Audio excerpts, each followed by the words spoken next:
الكتاب رقم 2 هو كتاب اسمه البوابات. كتاب البوابات حضراتكم ده كتاب مكاني أقدم ظهور له أيام الملك توت عنخ آمون على الشراين الخشب اللي في المتحف المصري. بعد كده ظهر تاني في عهد الملك حور محب، وبعد كده انتشر، وأهميته بترجع لأنه بيقسم بوابات العالم الآخر ل 12 منطقة أو مسافة، وبيحدد المنطقة وطولها وأبعادها والمسافة اللي هيقطعها إله الشمس أثناء الرحلة، طبعا مع وضوح المناظر المسجلة. وبيفصل كل منطقة عن الأخرى إن في بوابة خشب عليها تعبان بيبخ نار كده زي النقط الحمراء.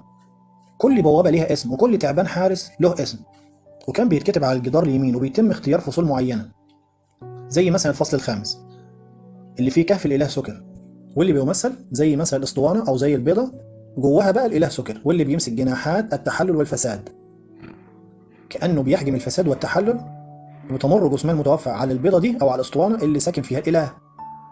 البوابة رقم 6 فيها محكمة أوزوريس، وهو جالس على عرشه وأمامه سلم من 9 درجات، على كل درجة واقف إله، والعاشر بقى على الدرجة العاشرة ماسك ميزان، واللي بيتم فيها محاكمة الأموات في العالم الآخر.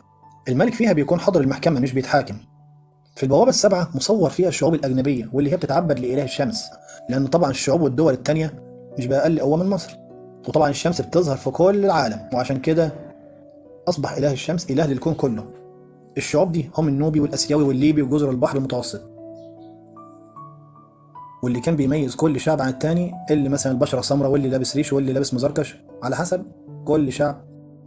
موجود منظر البوابات دي في مقبرة رمسيس الثالث على الشمال بعد الباب، في غرفة على اليمين تحتوي على مناظر لفلاحين واللي بيقوموا بزراعة الأرض كمثال للجنة مثلا في العالم الآخر لإنبات المحاصيل. البوابة رقم 12 حضراتكم بتمثل الإله نون، واللي بيكون رافع بإيديه مركب الشمس والآلهة داخل المركب، وبتولد الشمس معها في الصباح الباكر.